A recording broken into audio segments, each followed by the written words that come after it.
옛날 옛적 작은 마을에 제렘이라는 이름이 꽤 흥미로운 사상가가 살았습니다. 그는 항상 생각에 잠겨 있었고 사람들은 그를 행복수사관이라고 부르곤 했습니다.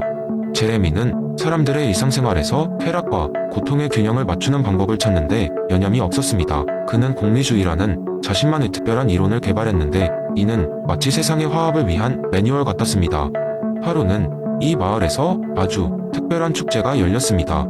바로 쾌락 축제였습니다. 이 축제는 마을 사람들이 하루 동안 자신들의 최대 행복을 추구하도록 허락되는 날로 각자가 가장 좋아하는 활동에 전념하는 날이었습니다. 사람들은 게임을 하거나 맛있는 음식을 먹거나 춤을 추며 즐거운 시간을 보냈습니다. 하지만 이 모든 즐거움의 중심에는 제레미가 있었고 그는 모든 쾌락을 객관적으로 평가하기 위해 특별한 계산기를 발명했습니다. 이를 쾌락 계산기라고 불렀죠.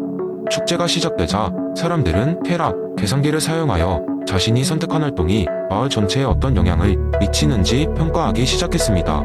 게임 좋아하는 앤드류는 축구 경기에 참가하기로 했고 모든 선수와 관중이 큰 즐거움을 얻었지만 너무 격렬한 경쟁 때문에 일부 사람들은 다치기도 했습니다. 그 결과 쾌락 계산기는 앤드류의 선택이 마을 전체의 행복을 약간 감소시킨다고 평가했습니다.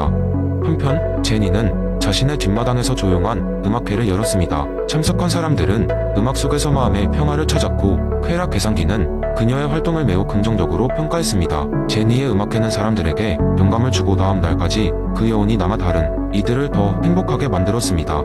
그러나 가장 흥미로운 이야기는 마을 우체부인 톰과 관련이 있었습니다. 톰은 매년 쾌락 축제에서 누구보다 열심히 일했고 그는 올해도 예외가 아니었습니다. 그는 쾌락 계산기를 통해 편지 배달이 마을 사람들에게 큰 기쁨을 줄 수 있다는 것을 깨달았습니다. 그래서 모든 편지를 제때 배달하기 위해 축제 날 아침부터 늦은 저녁까지 쉬지 않고 일했습니다. 사람들은 그의 성실함 덕분에 중요하고 따뜻한 메시지를 받았고 이는 그들의 행복을 크게 증가시켰습니다. 축제가 끝날 즈음 제레미가 쾌락 계산기를 사용해 전체 결과를 발표했습니다. 그는 사람들에게 이렇게 말했습니다. 가장 큰 행복은 우리가 서로에게 어떤 영향을 미치는지를 이해함으로써 완성됩니다.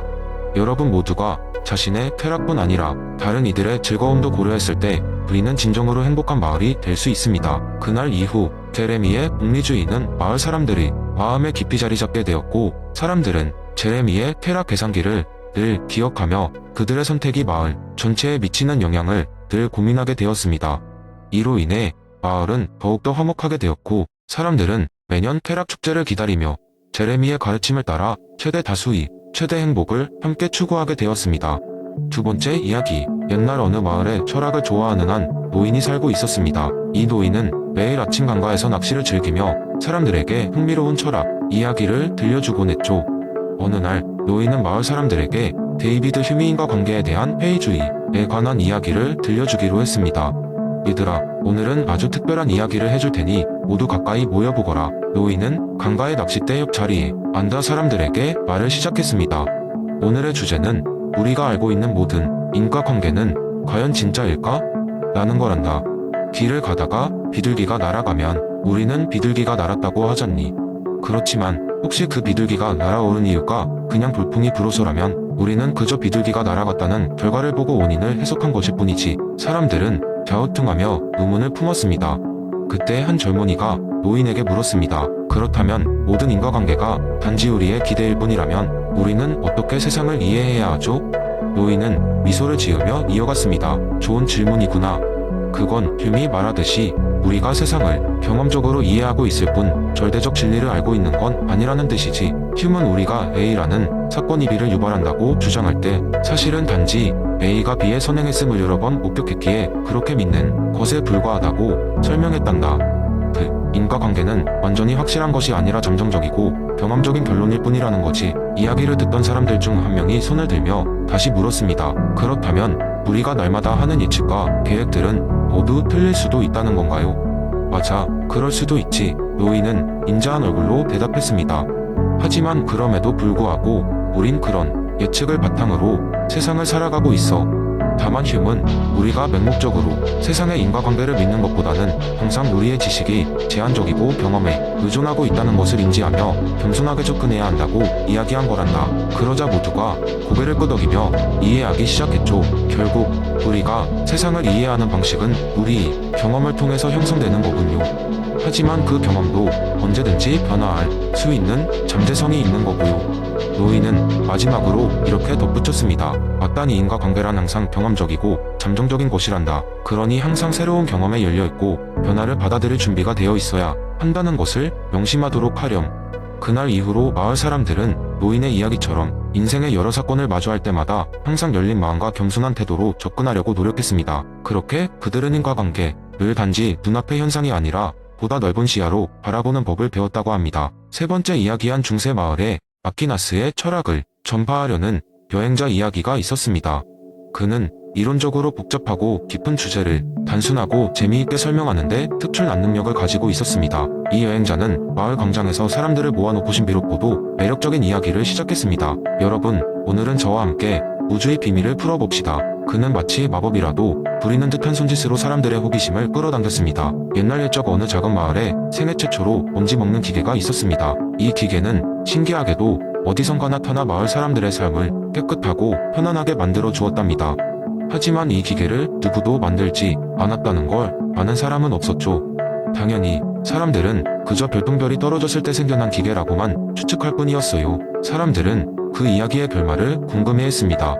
여행자는 계속해서 말을 이었습니다. 그러던 어느 날 마을에는 철학자로 소문난 할아버지가 살고 있었습니다. 그는 이 기계의 기원에 대해 몇 날 며칠을 고민했죠. 그리고 결론을 내렸습니다. 이 기계는 이 마을에 갑자기 나타난 게 아니라 무엇인가에 의해 이곳에 놓였을 것이다. 그렇지 않고서는 그런 기계가 어떻게 여기 있을 수 있단 말인가? 그래서 그는 사람들에게 말했습니다. 이 기계는 누군가가 이를 여기에 두어야만 했어. 그때 한 소년이 손을 들고 물었습니다. 그러면 그 기계를 누가 만든 거죠? 여행자는 환하게 웃으며 대답했습니다. 좋은 질문이야, 꼬마야. 바로 여기서 우리의 여행이 시작되지. 아퀴나스라는 철학자는 이와 비슷한 이야기를 풀어갔어. 우리가 보는 모든 것들은 무엇인가에 의해 존재하고 시작되었다고 말하지. 그는 이 인과의 사슬이 끝없이 이어질 수는 없기에 모든 것의 최초 원인이 되는 어떤 존재, 즉 첫 번째 원인이 반드시 필요하다고 생각했어. 여행자는 잠시 숨을 고르고는 이어서 말했습니다. 그럼 이제 이 첫 번째 원인이 누구든지 간에 존재해야 한다면 이 우주는 스스로 존재하지 않았다는 걸 이야기할 수 있어. 아퀴나스는 이 첫 번째 원인을 신이라고 불렀지. 그는 마무리하며 감미로운 미소를 지었습니다. 그러니 여러분, 일상 속에서도 가끔씩 이런 질문을 던져보세요. 이 모든 것의 시작은 무엇인가? 이러한 탐구가 여러분의 삶을 더욱 풍부하게 만들 것입니다. 마을 사람들은 어느새 여행자가 전한 이 기묘한 이야기의 의미를 곱씹으며 각자의 자리로 돌아갔습니다. 어쩌면 그들은 먼지 먹는 기계처럼 그들 삶의 불가사의한 시작점을 탐구하려는 여행을 이미 시작한 것처럼 보였습니다. 네 번째 이야기, 옛날 옛적 아주 먼 나라에 이기적인 꿈과 욕망으로 가득 찬 사람들이 살고 있는 마왕성이 있었습니다. 그곳에는 각자 자기가 원하는 것을 얻기 위해 서로를 속이고 싸우는 일이 일상이었죠. 결국 이 나라는 치열한 만인의 대한 투쟁 상태에 빠져들고 맙니다. 이 나라에는 너무나도 다양한 존재들이 살고 있었어요. 힘센 거인족, 교활한 요정들, 불꽃을 지배하는 드래곤, 그리고 심지어 인간들까지 모두가 제각기 자신만의 방식으로 힘을 과시하며 자신의 생각이 절대적이라고 주장했기 때문에 딜은 끊임없이 분쟁을 일으켰습니다. 어느 날 마왕성을 다스리던 지혜로운 현자 루시우스가 그 훈련을 지켜보다 못해 백성들을 한자리에 모았습니다. 루시우스는 토마스 홉스의 바이오던 이론을 바탕으로 새로운 재현을 제시하려 했습니다. 그는 근엄한 목소리로 이렇게 말했습니다. 우리의 투쟁은 끝이 없고 평화를 찾는 것은 불가능해 보입니다. 하지만 우리에게는 한 가지 희망이 있습니다. 우리가 각자의 욕망을 조금씩 포기하고 하나의 공동체를 위한 거대한 존재를 탄생시킨다면 평화로운 나라를 만들 수 있을 것입니다. 그는 바로 리바이어던이라는 이름의 절대적인 군주에 관한 계획을 설명했습니다. 이 리바이어던은 각자에게 위임받은 권력을 통해 모든 문제를 해결하고 질서를 이끌어 갈 거라고 했죠. 이 존재는 사람들 사이의 분쟁을 막고 모든 것이 공정하게 운영되도록 할 것이라고 덧붙였습니다. 그러나 이 제안은 처음엔 큰 반발을 일으켰습니다. 힘이 센 거인족은 자신들의 강력한 힘을 포기하고 싶지 않았고, 교활한 요정들은 자신들의 기만술이 무용지물이 될까 두려워했으며, 드래곤들은 자신의 땅과 보물이 리바이어던의 통제 아래 놓이는 것을 원치 않았습니다. 루시우스는 이런 반발을 예상하고 있었습니다. 그는 차분하게 이야기를 이어갔습니다. 여러분, 지금 우리의 선택이 무엇이든 간에 이 싸움은 끝이 없을 것입니다. 우리가 각자의 이익을 조금씩 포기하지 않는다면 우리의 다음 세대도 이 투쟁 속에서 고통받을 것입니다. 루시우스의 설득은 차츰 효과를 발휘했습니다. 사람들은 자신이 무엇을 잃을 것인지를 고민하기 시작하기보다 무엇을 얻을 수 있을지를 생각하게 되었죠. 결국 와왕성의 모든 존재들이 동의하여 리바이어던을 탄생시키기로 결정했습니다. 절대적인 객관성과 경망을 가진 현자 루시우스가 리바이어던의 자리로 추대되어 그는 강력한 중앙 권력을 구축함과 동시에 모든 존재들의 안전과 권리를 보장하기 위해 많은 노력을 기울였습니다.